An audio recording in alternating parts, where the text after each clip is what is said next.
He was an architect of empires, and the world was his blueprint. Julian Croft, a man whose name was whispered with equal parts fear and reverence on Wall Street, sat in the hushed sanctuary of the Pinnacle, a restaurant so exclusive it felt less like a dining room and more like a verdict. He was here to sign the death warrant of one company and, in doing so, add another billion to a fortune that had long ago transcended mere numbers. She was a ghost in a crisp white apron, a fleeting presence, refilling water glasses and clearing plates, her movements a study in weary precision. Her name was Clara, and she was drowning, not in the fine Bordeaux being swirled across the table, but in a sea of debt so deep it had blotted out the sun. As a casual act of cruelty, a bored whim born from supreme arrogance, and the third glass of wine, Julian turned his gaze upon her. The joke was already forming on his lips, a little piece of theatre for his two fawning vice-presidents. He would ask the waitress for her opinion on a multi-hundred-million-dollar acquisition. But the joke would never land. It would shatter the moment she spoke.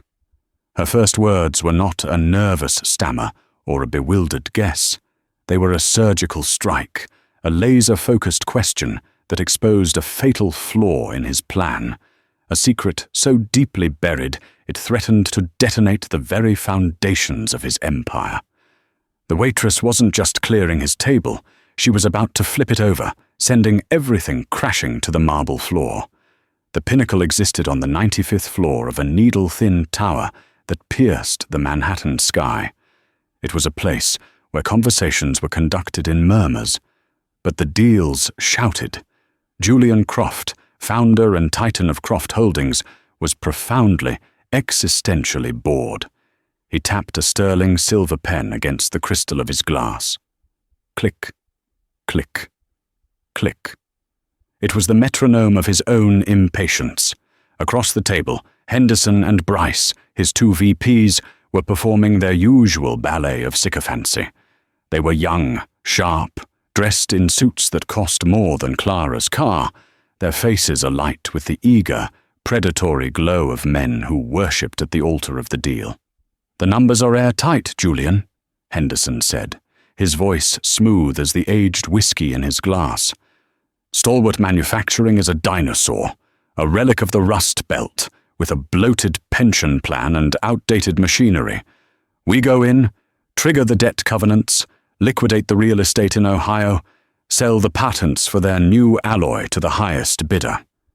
It's a clean kill. The alloy is the real prize," Bryce chimed in, leaning forward conspiratorially. "This Stalwart X5.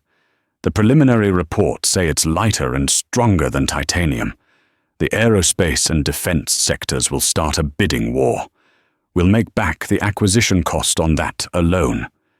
Julian barely nodded. The click, click, click of his pen was the only real sound in his world. He'd done this 100 times. Find a legacy company struggling to innovate, exploit its debt, carve up the carcass, and sell the bones. It was the formula that had made him a legend. It was efficient, it was brutal, and it was becoming unbearably dull. He felt less like a builder and more like a demolition man. Clara approached the table, her presence as unobtrusive as a change in the air pressure. She moved with a practiced economy that spoke of double shifts and feet that ached down to the bone. To them, she was furniture that breathed. "Will there be anything else this evening, gentlemen?" she asked, her voice a low, professional monotone. Julian looked up. He hadn't truly seen her before. She was young, perhaps 27 or 28, with dark, intelligent eyes, shadowed by a profound exhaustion. Her dark hair was pulled back in a severe, no-nonsense bun. There was an absence of light in her face, a stillness that was more than just professional decorum. The bored, cruel impulse, a familiar demon, stirred in his chest. "Actually, yes," Julian said. a slow, patronizing smile spreading across his face. Henderson and Bryce immediately recognized the signs. The boss wanted to play. "We're at a bit of an impasse." He leaned forward, his voice a stage whisper. "My colleagues are a little jittery. I'm about to make a very significant purchase, a decision with a lot of zeros attached. You seem like a sharp woman. You must hear things in a place like this, conversations between powerful people." He gestured vaguely at the opulent room. "What's your advice? Should I buy the company?" Henderson chuckled into his napkin. Bryce's grin was pure anticipation, waiting for the waitress to blush and stammer some nonsense about following your heart. Clara did not blush. She did not stammer. She stood perfectly still, the heavy silver water pitcher held steady at her side. Her gaze met Julian's, and it was not the deferential, slightly fearful look of a service worker. It was analytical. It was dissecting. "That," she said, her voice clear and surprisingly steady, "would depend on your definition of the company." The smile on Julian's face flickered. It was not the answer he'd expected. "I'm sorry?" "It would depend," she continued, her eyes unwavering. "If you believe you're acquiring a portfolio of viable patents, or if you're simply buying a very expensive, very public manufacturing failure. And that would depend on whether your due diligence team has factored in the geopolitical instability of the Bayan-Obo mining district and the recent export restrictions on refined neodymium." The click, click, click of the pen stopped. The blood in Julian Croft's veins turned to ice. Henderson and Bryce were no longer smiling. Their faces were masks of slack-jawed horror.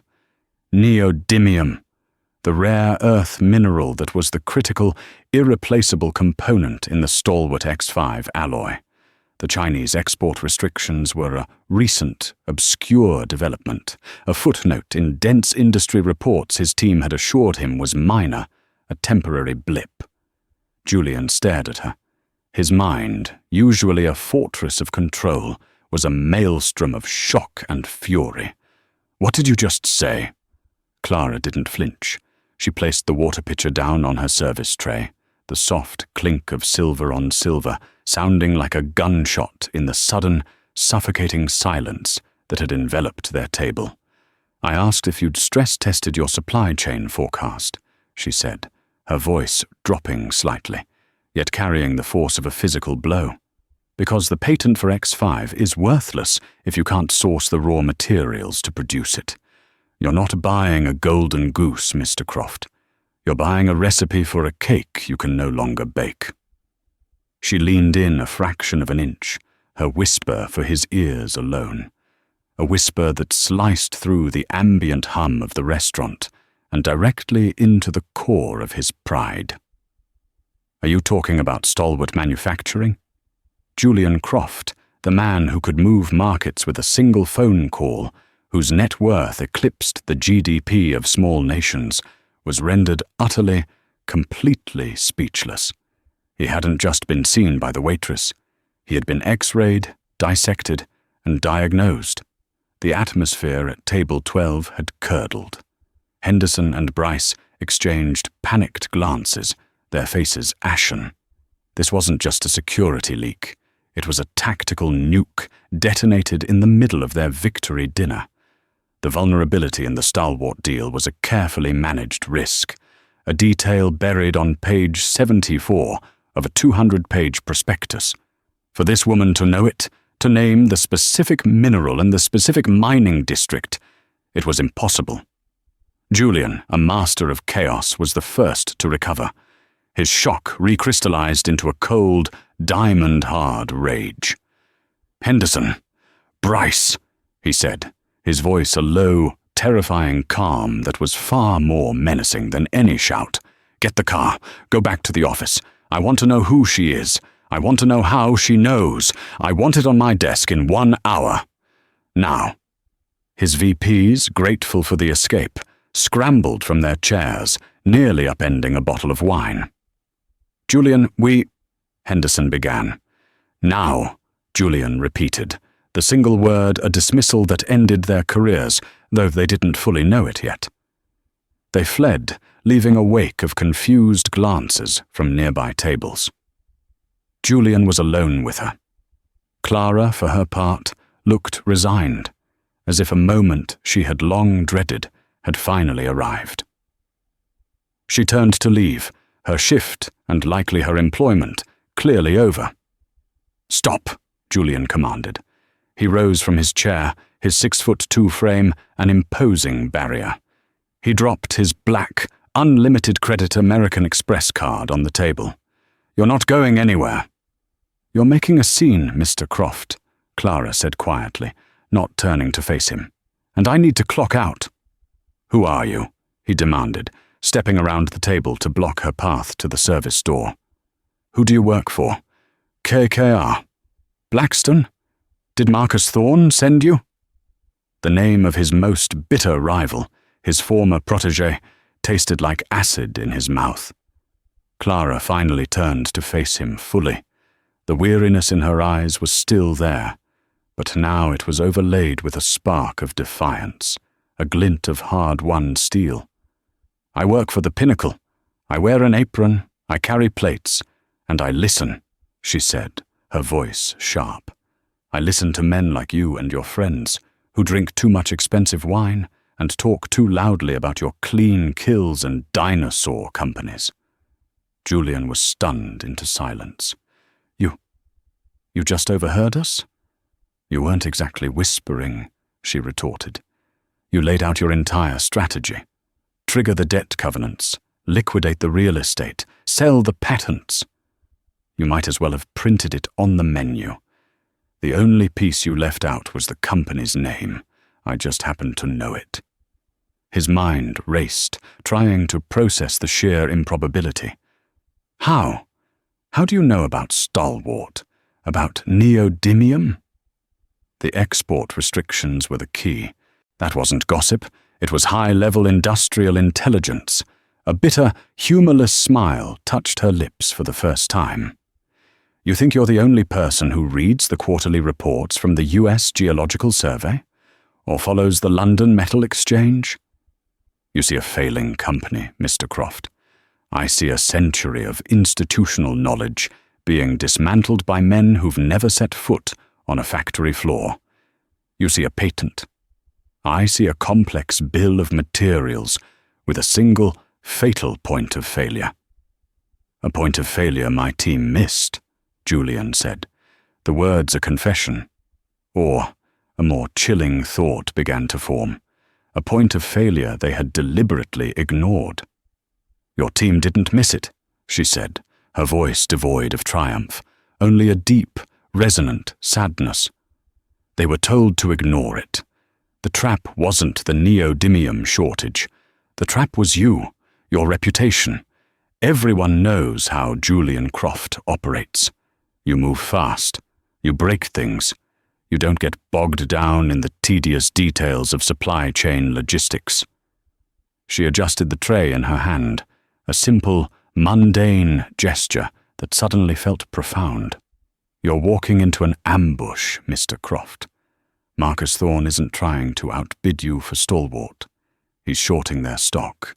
He knows that when you acquire the company and the news of the X5 production halt inevitably breaks, the stock will crater. Your acquisition will be worthless overnight, a massive write-down for your fund. But he will make a fortune on its collapse, on your failure." Julian stared at her, the full, horrifying architecture of the scheme crashing down on him. She wasn't just guessing. She was laying out a sophisticated market manipulation strategy. She knew about Thorne. She knew his methods, and she had connected it all to an obscure mineral shortage. His team, Henderson and Bryce, had assured him the deal was clean. They had either been paid off by Thorne, or they were the most incompetent executives on Wall Street. The outcome was the same. "How?" he asked again, his voice now stripped of all its arrogance. leaving only a raw, desperate need to understand. Clara. That's what your name tag says. Who are you, Clara? Clara glanced down at the name tag, as if seeing it for the first time. My full name is Clara Vance, she said, the name carrying a weight he couldn't yet comprehend. My father was Robert Vance. He founded Vance Precision Engineering. The name hit Julian like a physical blow. Vance Precision, a brilliant, family-run firm that had been the victim of one of the most ruthless hostile takeovers of the last decade. A takeover engineered by a young, ambitious executive at Croft Holdings who had made his name on that very deal. Marcus Thorne. My father, she said, her voice now trembling with a long-suppressed grief and fury, taught me everything about manufacturing, about process, about materials, about the fatal distance between a boardroom and a factory floor. I was a process engineering student at MIT when Thorne destroyed him. When he destroyed everything. She took a steadying breath. So, no, Mr. Croft. I wasn't sent by anyone. I just know a predator's playbook when I hear it, because I've read the last chapter before. She stepped around him, her path now clear. Now, if you'll excuse me, I'm late for my second job. Julian stood frozen, the black Amex card sitting on the table like a useless black stone. He hadn't just been warned. He had been handed a mirror, and the reflection was ugly. He watched her walk through the opulent dining room, a ghost of a world he had helped create, and disappear through the service door. He had come to the restaurant an architect of empires. He was leaving it a man standing in the rubble of his own certainty. Julian Croft did not go home. He went to his office, a cavern of glass and muted grey that overlooked the glittering tapestry of the city. He didn't summon his legal team or his security chief. He made one call. Evelyn, I need you. Evelyn Reed was his chief of staff, a woman in her late 60s, with silver hair cut in a severe bob and eyes that had seen everything. She had been with him since he was a brash upstart, building his first company. She was his conscience, his memory, and the only person in the world who was not afraid of him. She arrived in 20 minutes, her expression calm, as if a midnight summons was as normal as a morning coffee. Trouble, Julian? She asked, her voice dry. I've been played for a fool, Evelyn, he said, pacing in front of the floor-to-ceiling windows. He recounted the entire evening, the restaurant, the joke, the waitress. He told her the name, Clara Vance. Evelyn's composure didn't break, but a flicker of something, recognition, sadness, passed through her eyes. Robert Vance's daughter, she said softly. I remember the deal. Marcus was so proud of that one. Called it his masterpiece. It was butchery, Julian spat. I want to know everything. About her. About what happened. And I want to know why Henderson and Bryce fed me a poisoned apple. Evelyn didn't need to be told twice. She retreated to an adjoining conference room, and for the next 3 hours the only sound was the quiet, relentless clicking of her keyboard. At 3:15 a.m., she returned with a slim file and a heavy silence. It's worse than you think, she began, her voice grim. Clara Vance was top of her class at MIT, a prodigy in material science and process engineering. She was on track to revolutionize her father's company. When Marcus Thorne initiated the takeover, Robert Vance fought back. He poured all their personal savings into the legal battle. He lost. She slid a document across the table. It was a notice of bankruptcy. Thorne loaded the company with so much debt post-acquisition that he could claim insolvency. He dismantled it piece by piece, sold the machinery to an overseas competitor, and fired the entire workforce of 300 people. Robert Vance had a massive stroke 6 weeks later. He was left partially paralyzed, unable to speak. Julian sank into a chair, a cold dread seeping into his bones. Clara dropped out of MIT to become his full-time caregiver, Evelyn continued. The medical bills were astronomical. Their insurance was gone with the company. She's been working 2, sometimes 3, service jobs for the past 5 years to keep them afloat, to pay for his round-the-clock nursing care. He passed away 4 months ago. The exhausted eyes, the weary precision. It all clicked into place with a terrible, sickening clarity. This wasn't just a corporate casualty. It was the complete demolition of a family. "And Henderson and Bryce?" Julian asked, his voice thick.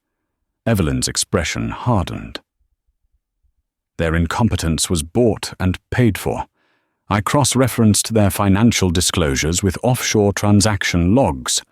2 weeks ago, shell corporations registered to their respective wives each received a 7-figure wire transfer from an entity in the Cayman Islands, an entity I traced back to a holding company owned by Marcus Thorne. The betrayal was absolute. It wasn't just that his VPs had been lazy. They were traitors. Thorne hadn't just set a trap for Julian. He had bribed Julian's own men to lead him into it. The apex predator had been betrayed by the jackals within his own pack, and the only person who had sounded the alarm was the woman whose life his protégé had systematically destroyed. He looked at the file Evelyn had prepared. It contained a picture of a younger Clara, standing next to a smiling, proud-looking man in front of a brick factory building. The sign read, "Vance Precision Engineering, Quality, Integrity, Family." "Evelyn," Julian said, his voice like stone, "get me our legal team. The real one, not the deal-makers, the sharks, and get me everything, I mean everything, on Marcus Thorne's short positions for the last quarter. I want to know how he's leveraged. I want to know where every dollar is." He hung up the phone and stared out at the first pale light of dawn breaking over the city. This was no longer about a deal. It was no longer about money. It was about a debt. And Julian Croft always paid his debts. The following afternoon, the Pinnacle was closed for a private event. The event consisted of Julian Croft sitting alone at table 12. He had booked the entire restaurant, not as a show of power, but because he needed a neutral ground, a place free of the ghosts of his own office. Clara arrived for her shift to find the doors locked. The manager, a perpetually nervous man named Jean-Luc, met her outside, wringing his hands. "Miss Vance?" he stammered. "Mr. Croft is inside. He has reserved the restaurant. He wishes to speak with you." Clara's heart hammered against her ribs. This was it. The cease and desist, the threat, the severance check from the restaurant bundled with a non-disclosure agreement. She had expected it. She clutched the strap of her worn shoulder bag, her only armor. "He just wants to talk, Clara," Jean-Luc pleaded. "Please." She took a deep breath. She had faced down debt collectors and hospital administrators. She had buried her father. She would not be broken by this man. She walked into the vast, empty dining room, the silence amplifying the sound of her sensible shoes on the polished floor. She stopped before his table. "This is an expensive way to fire someone," she said, her voice steady, betraying none of the turmoil inside her. Julian looked up. The arrogant titan from the night before was gone. In his place was a man who looked as tired as she felt. "I'm not here to fire you, Miss Vance," he said, gesturing to the chair opposite him. "Sit down. Please."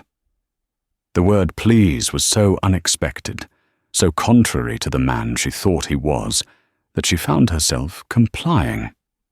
She sat, perched on the edge of the chair, ready to flee. Julian pushed a thick file across the table. It wasn't a legal document. It was a business plan. The cover read, "The Stalwart Revitalization Project." "I've spent the last 12 hours with my real team," he said. "Not the idiots from last night. They have been retired. We analyzed everything you said. You weren't just right. You were conservative. Thorne's trap was more intricate than even you described. He'd also bribed a union foreman at Stalwart to stage a walkout the week after the acquisition, creating maximum chaos."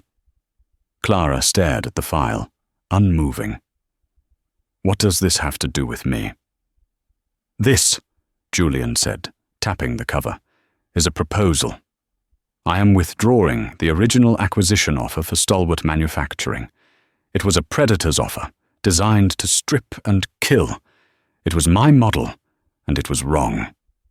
He leaned forward, his eyes meeting hers, and for the first time, she saw something other than arrogance or anger. She saw a flicker of the builder he once was. "I am making a new offer to Stalwart's board, a partnership. Croft Holdings will inject $200 million to clear their debt and modernize their facilities.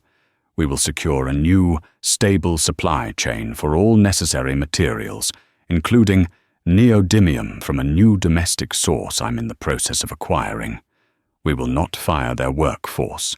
We will retrain them. We will not sell the X5 patent. We will build it. In Ohio, we're going to save this company, Miss Vance." The scope of it was breathtaking. It was the opposite of everything she knew about him. "Why?" she asked, the single word laden with suspicion. "Why would you do this?" "Because you reminded me of something I'd forgotten," he said quietly.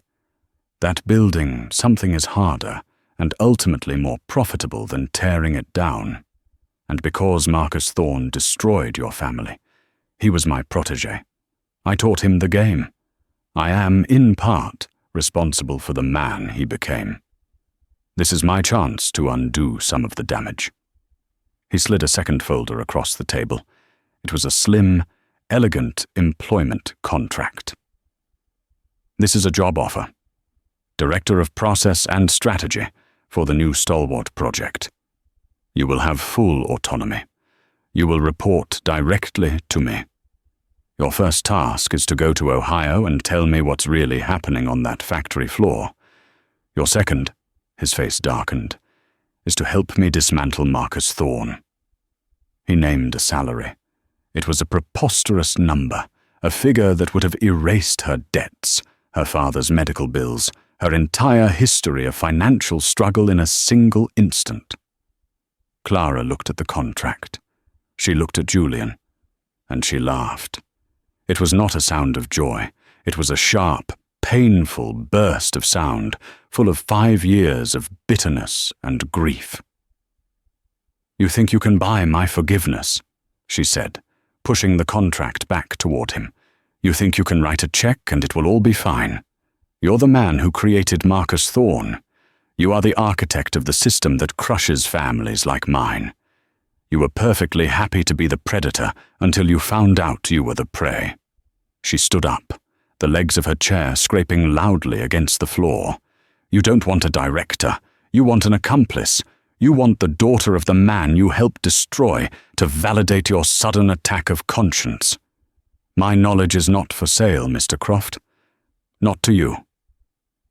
She turned her back on the table, on the contract, on the money that could have solved all her problems, but would have cost her the last thing she owned: her integrity. Julian sat in the silent, empty restaurant, alone with his grand plan and his rejected offer. He watched her walk away, and a terrible, dawning realization settled upon him. He had offered her a job, a way out. He should have been asking for her help, for her leadership. He hadn't just misread the deal, he had profoundly misunderstood the woman who had saved him from it. To win her trust, he couldn't just offer her a new life. He had to prove he was willing to fundamentally change his own. Julian didn't call her again. He didn't send an emissary. He did something he hadn't done in 30 years. He went to war on 2 fronts. The first front was public. He flew to Dayton, Ohio. He didn't summon the Stalwart board to his New York office. He met them in their dingy, linoleum-floored conference room. He laid out his new proposal, not as a takeover, but as a revival. He walked the factory floor, not with a legion of suits, but with a single, grizzled operations expert from his early days. He listened to the union leaders, to the third-generation machinists. He announced the plan publicly. Croft Holdings was making a long-term investment in American manufacturing, in American jobs. The press, accustomed to his corporate raiding, treated it as a stunning, almost unbelievable pivot. Stalwart's stock, which had been languishing, began to climb. The second front was a shadow war against Marcus Thorne. Using the information from Evelyn, Julian's legal team built an airtight case documenting the bribery and market manipulation. But they didn't go to the SEC, not yet. Julian was baiting a different kind of trap. He knew Thorne was deeply leveraged on his short position against Stalwart. Every dollar the stock went up was a dollar Thorne lost. Julian started quietly buying up Stalwart's stock through a third-party fund, artificially inflating the price, tightening the screws. A week later, Clara was sorting through a box of her father's old books when her phone rang. It was an unfamiliar number with an Ohio area code. "Clara Vance?" a gruff voice asked. "Yes?" "Name's Gus Kowalski. I'm the floor supervisor over at Stalwart. Been here 42 years. I worked with your dad back in the 80s. He was a good man." Clara's breath caught in her throat. Thank you. Listen, this billionaire, Croft, he was here last week. He's talking a big game, investing, retraining. Most of us think he's full of it. But he said something. He said his new plan was based on a tip from someone who understood our business better than he did. Someone who knew our weak spots. Then his guy, this old operations fella, started asking questions. Smart questions.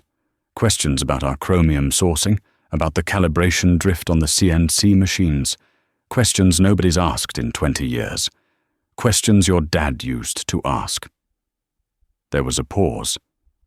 "I'm just calling to ask. This revitalization plan, was that you? Are you involved?" Clara sank onto the edge of the dusty box. I spoke to him. That's all." "Well," Gus said, his voice thick with emotion, "if you are, you should know there are a lot of good people here who are praying you're for real. We're tired of being a carcass for Wall Street to pick over. Your father built things. If you're anything like him, maybe we've got a shot." He hung up. Clara sat in the silence, the weight of that one phone call heavier than any contract. It wasn't a bow. The email was not a summons. It was a fulcrum. On one side lay the quiet, grinding certainty of her life. The double shifts, the scent of industrial-grade dish soap permanently etched into her skin. The lonely weight of a grief that had become her only inheritance. On the other side was this, a flight confirmation. A single line of text that was less a job offer than a declaration of war. Choose your side. The arrogance of it was breathtaking. He had framed it as a choice between 2 armies, when for 5 years she had only been a refugee. Clara didn't sleep. She sat in the dark of her small apartment, the blue light of her phone illuminating the worn-out armchair her father had loved. She thought of Gus Kowalski's voice, the rough-hewn hope in it, a sound she hadn't heard in years. Your father built things. It was true. Robert Vance had loved the alchemy of creation, the transformation of raw metal into something precise, elegant, and useful. He saw beauty in tolerance, specifications, and integrity in a perfectly milled joint. Marcus Thorne, and by extension Julian Croft, saw only assets to be stripped, liabilities to be cut. They were not builders. They were undertakers for the living. To accept Julian's offer felt like a profound betrayal of that memory. It meant taking money from the architect of the system that had killed her father, as surely as the stroke had. It meant becoming a tool in his war, a war she suspected was more about his wounded pride than any newfound morality. But to refuse was to leave the men and women at Stalwart, men like Gus, who had worked alongside her father, to their fate.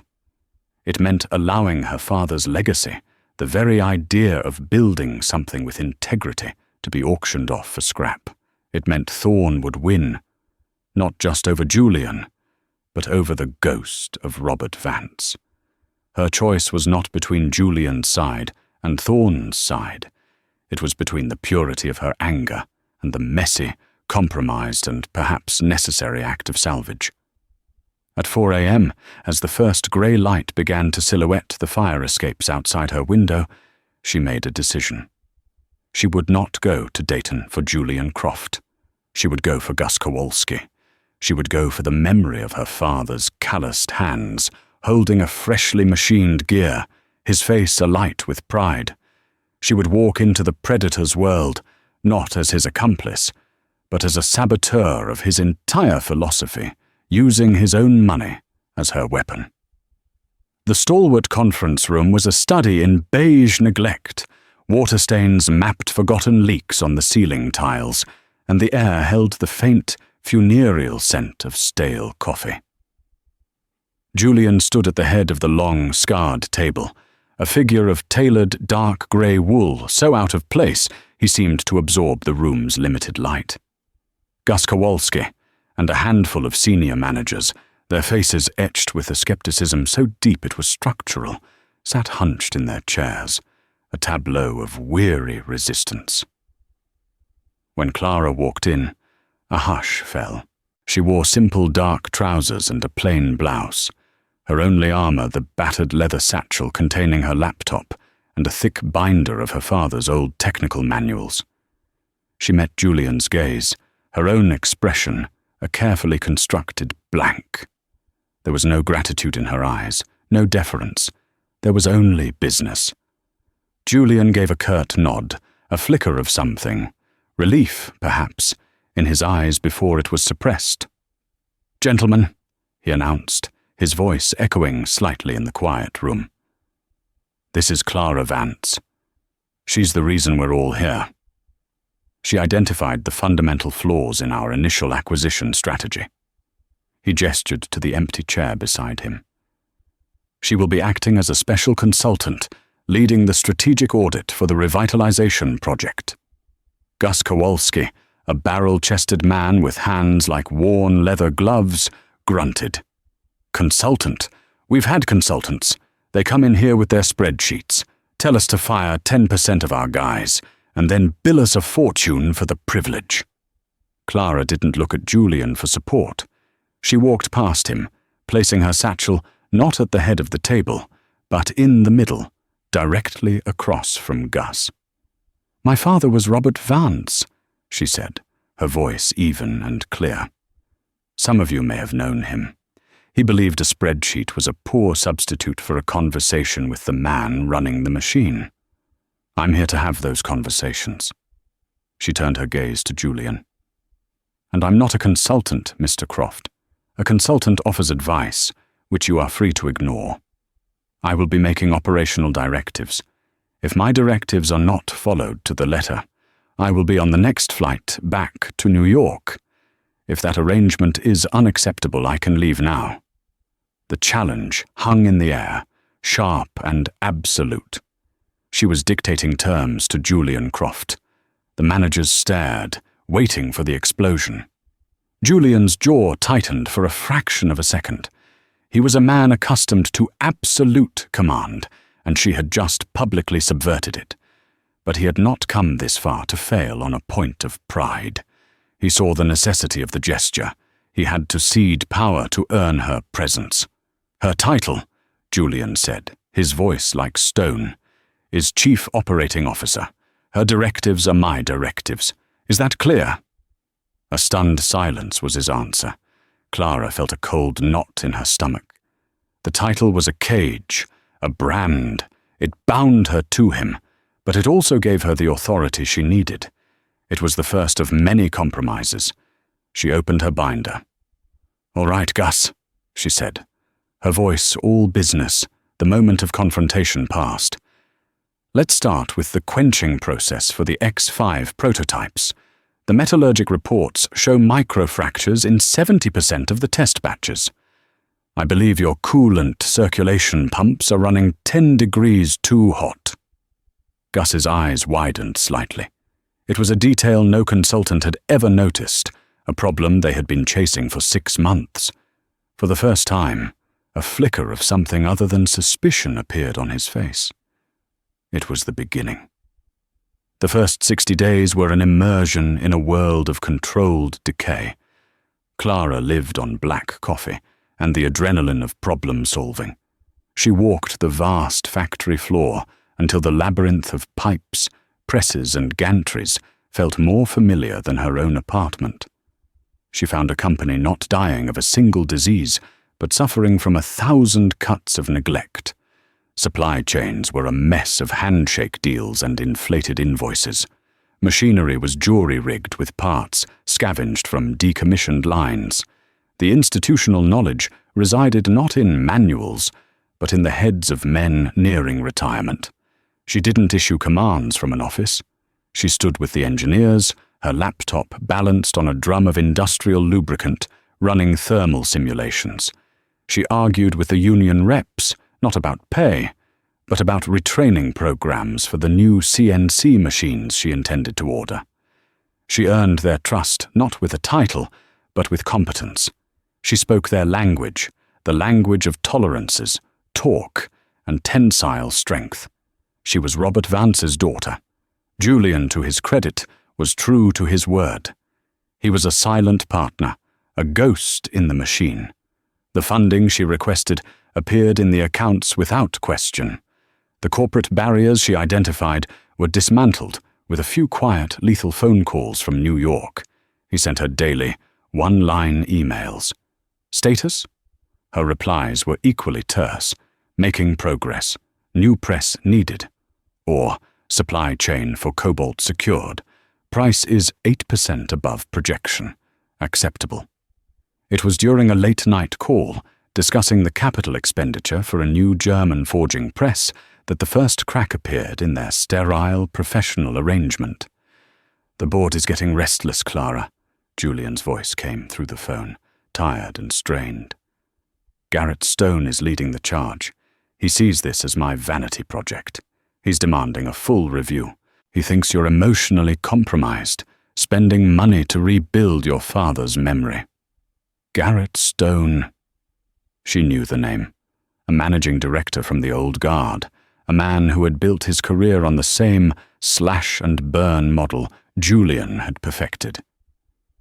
"The only thing I'm rebuilding is this company's profit margin," Clara retorted, exhaustion sharpening her voice.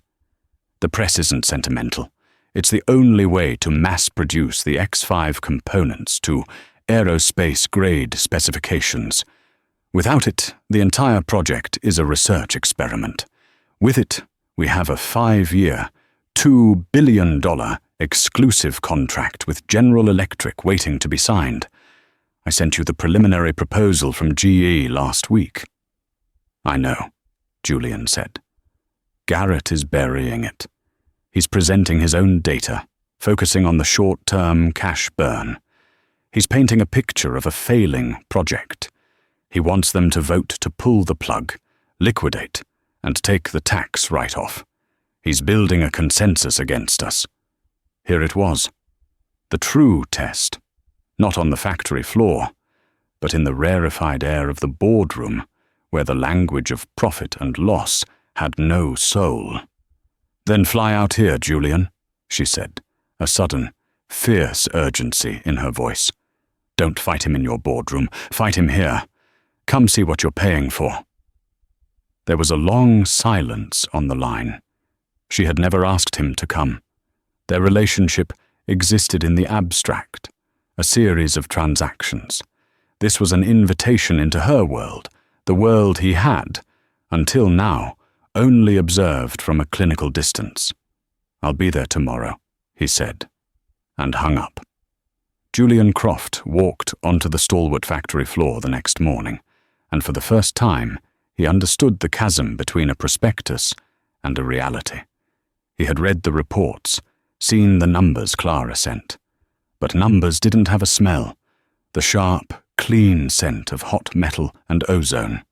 Numbers didn't have a sound, the seismic, rhythmic thunder of the old stamping presses, a sound that was less a noise and more a vibration felt deep in the bones. Clara met him by the main assembly line, dressed in jeans and steel-toed boots, a smudge of grease on her cheek. She didn't offer a handshake.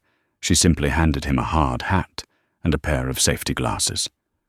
"Welcome to the balance sheet," she said, her voice nearly lost in the din. She led him not to an office, but into the heart of the factory. She showed him the old, leaking hydraulic lines she'd had replaced, pointing out the new pressure gauges. She introduced him to Gus, who explained how they had recalibrated a 40-year-old lathe to achieve a tolerance level the manufacturer had claimed was impossible. She took him to the small, brightly lit R&D lab, where a young engineer, a recent hire from Purdue, proudly showed him a 3D model of the new turbine blade, its complex geometry, a thing of stark, functional beauty. He saw not a dying company, but a place in the midst of a violent, difficult rebirth. He saw the faces of the workers. They were not the sullen, defeated employees he had expected. They moved with purpose. They looked at Clara with a respect that bordered on reverence. She had given them more than just investment. She had given them a belief in their own work.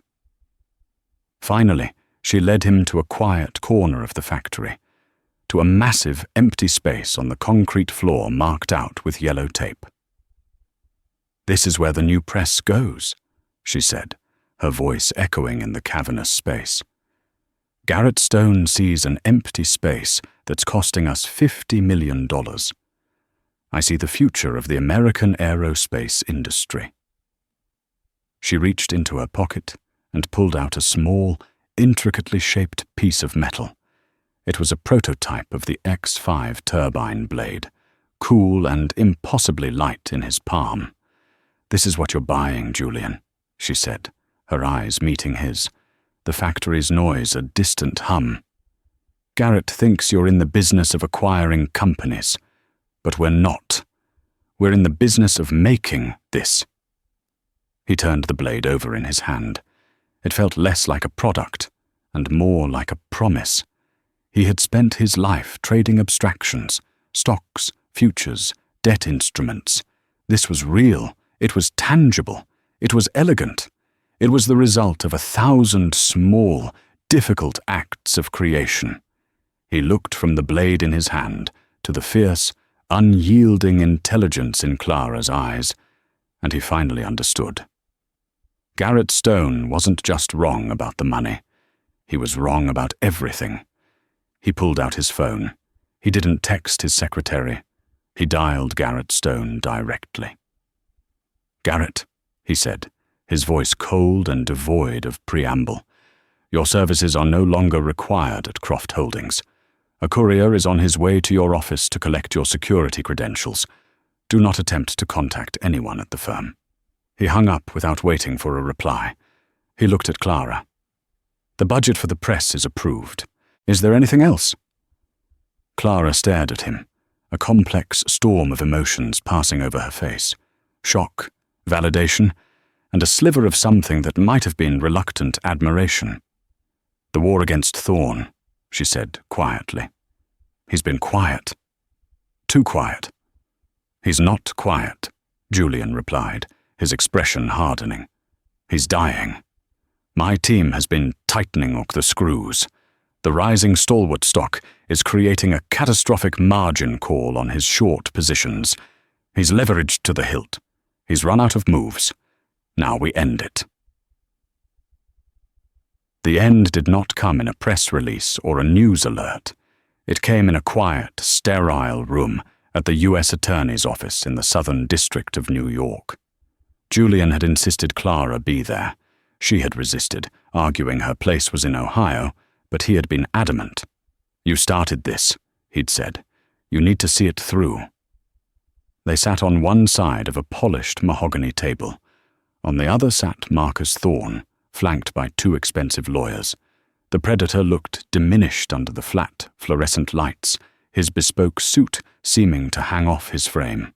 The arrogance was gone, replaced by a pallid, sweaty desperation.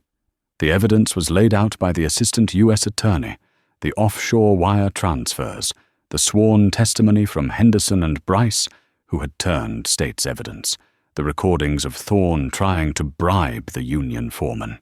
It was an open and shut case.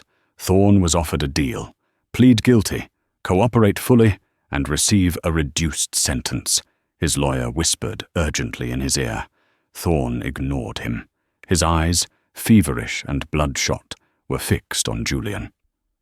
"You did this," Thorne hissed, his voice cracking. "You taught me how to play the game, Julian. You taught me that sentiment was a weakness, that victory was all that mattered. And now you destroy me for it? For being your best student?" "I taught you how to win," Julian said, his voice a low, dangerous calm. "I never taught you to be a clumsy, arrogant fool. You got caught because you underestimated your opponent. You looked at Stalwart and saw a dinosaur. You looked at Clara Vance and saw a waitress." Thorne's gaze shifted to Clara for the first time.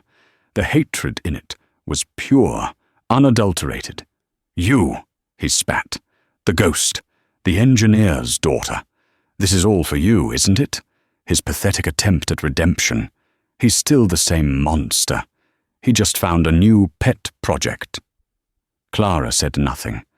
She looked at the man who had destroyed her family, who had turned her life into a daily struggle for survival, and she felt nothing. The burning hatred that had sustained her for 5 years had cooled into a strange, sad pity.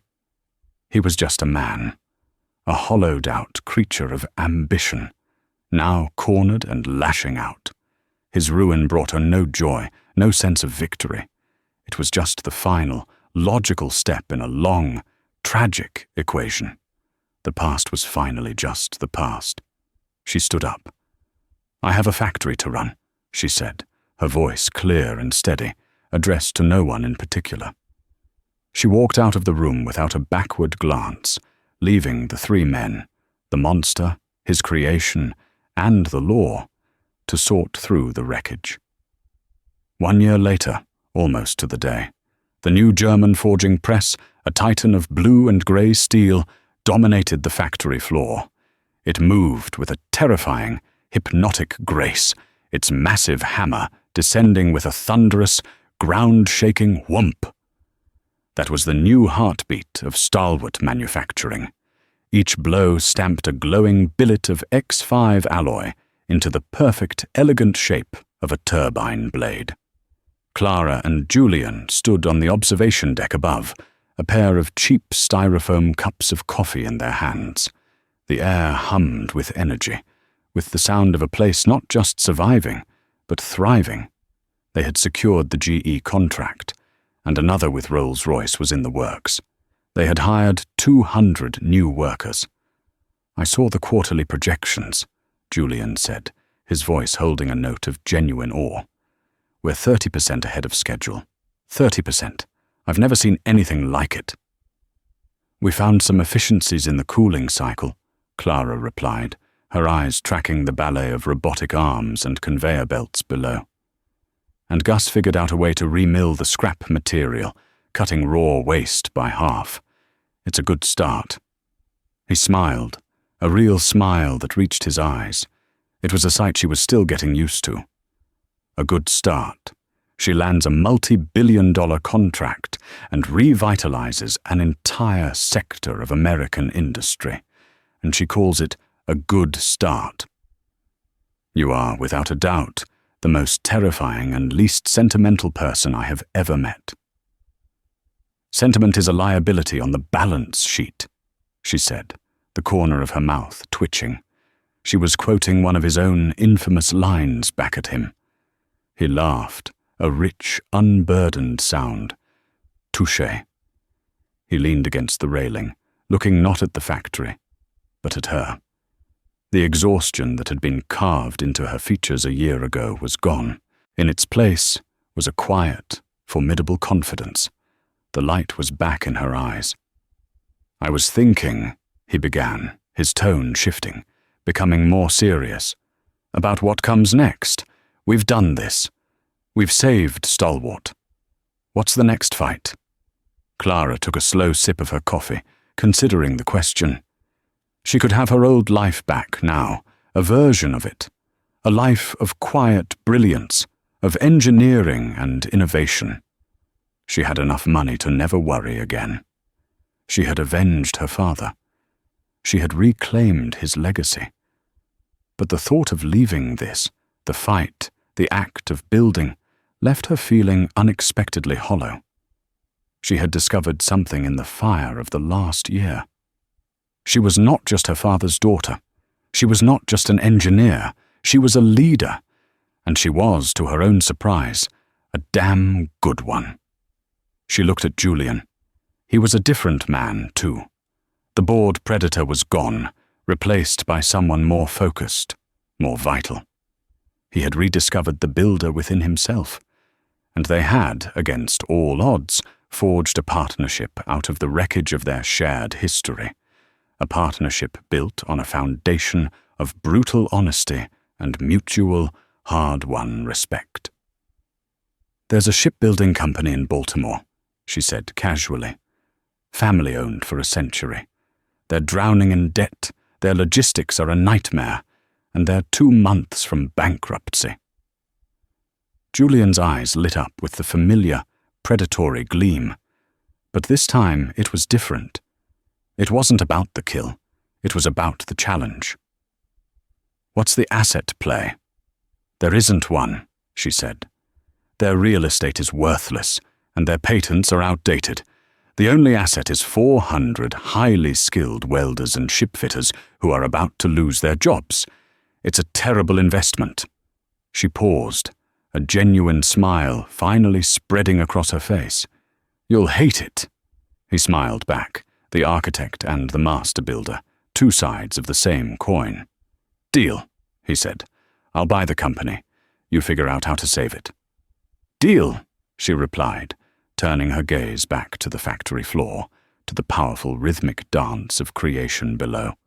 "But this time, you're coming to the docks with me first, and I'm buying lunch. There's a place. It's not the pinnacle." She had not just rebuilt a factory. She had rewritten the blueprint. And the empire they were building now was one she could finally, truly, call her own.